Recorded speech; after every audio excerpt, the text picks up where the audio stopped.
नमस्कार दोस्तों, कृष्णाय वासुदेवाय हरे परमात्मने प्रणतक्लेशनाशाय गोविंदाय नमो नमः।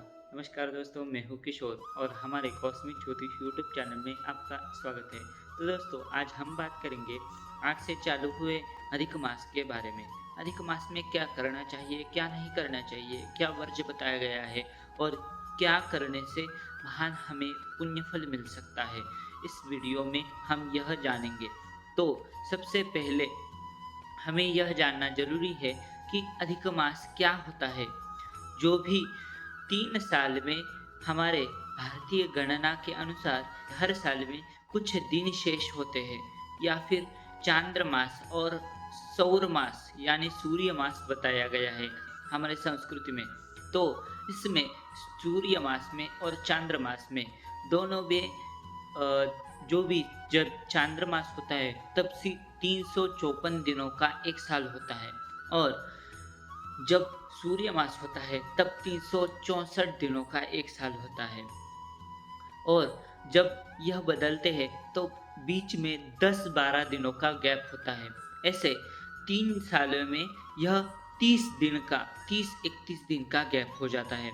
तो इस गैप को भरने के लिए हमारे संस्कृति में जो पंचांग है उस पंचांग ने इसे अधिक मास बताया गया है। इस अधिक मास में फिर अधिक मास में क्या करना चाहिए, क्या नहीं करना चाहिए, विशेषतः किस भगवान को यह अधिक मास अर्पित है। तो सबसे पहले इस अधिक मास का स्वामित्व है स्वयं भगवान महाविष्णु कमलापति विष्णु ने लिया है। इसीलिए अधिक मास को पुरुषोत्तम मास भी कहा जाता है। पुरुषोत्तम माने भगवान महाविष्णु, इसीलिए उनके नाम से ही अधिक मास को जाना जाता है। इसीलिए क्या करना चाहिए फिर, हर किसी अपने अपने आराध्य देवता होते हैं, उनका पूजन, स्तोत्र पठन इत्यादि कर सकते हैं। जो भी आपका नित्य कर्म होगा यो कर सकते हैं, पर उसमें विशेषतः भगवान महाविष्णु का स्मरण या फिर किसी स्तोत्र पठन करना चाहिए, नाम स्मरण करना चाहिए।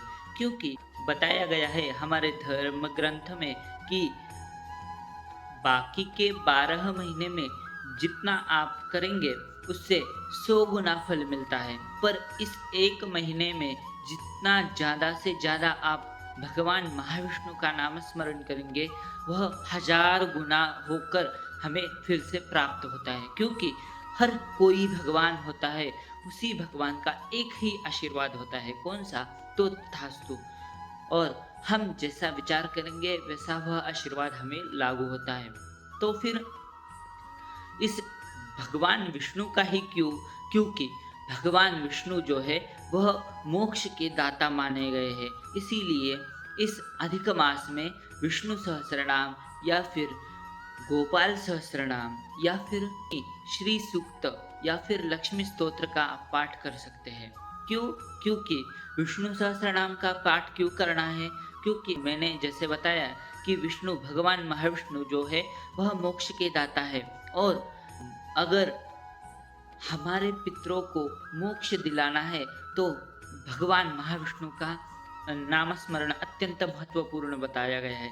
इसीलिए अधिक मास में भगवान महाविष्णु का ज़्यादा से ज़्यादा आप नाम स्मरण या फिर स्तोत्र पठन कर सकते हैं। उसके अलावा क्या कर सकते हैं, तो उसके अलावा दान कर सकते हैं, तर्पण कर सकते हैं। हमारे पितृ की शांति के लिए हम पितृ तर्पण कर सकते हैं, मनुष्य तर्पण कर सकते हैं, देव तर्पण कर सकते हैं, तर्पण कर सकते हैं, दान कर सकते हैं।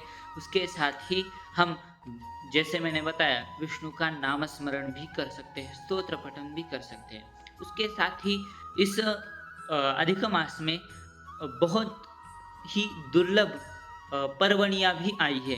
जैसे कि शुरुआत में अधिक मास के पहले 10 दिनों में गंगा दशहरा पर्वणि है।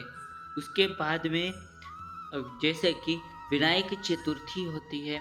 विनायक चतुर्थी को ही वो मंगलवार को आने से उस तभी अंगारक योग होता है। इसी कारण से हम उसे अंगारकी चतुर्थी योग भी कहते हैं। उसके साथ ही कालाष्टमी आती है, प्रदोष आता है और विशेषतः से एक नहीं दो दो बार प्रदोष आता है। उसके साथ ही एकादशी, एकादशी जो भगवान विष्णु के एक अवतार पांडुरंग उनको अर्पित है। ऐसे ही दो दो एकादशियाँ आती है। इसी कारण से एकादशी बहुत बड़ी पुण्य पर्व काल अधिक मास में मानी जाती है। और उसके साथ ही जब अधिक मास की समाप्ति है, तो उस समाप्ति के दिन बहुत बड़ा दुर्लभ योग है। कौन सा? तो सोमवती अमावस्या है। सोमवती अमावस्या माने क्या? तो सोमवती अमावस्या को विष्णु के नारायण कवच को पढ़ सकते हैं। ये क्यों पढ़ना है? क्योंकि हमें सोमवती अमावस्या को यह एक सुरक्षा कवच बोल के हम पढ़ सकते हैं।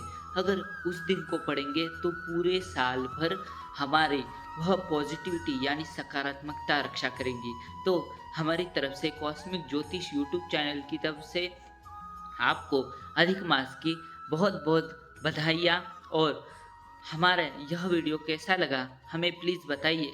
लाइक करें, शेयर करें और हमारे चैनल को सब्सक्राइब करें। जय श्री कृष्ण दोस्तों, धन्यवाद।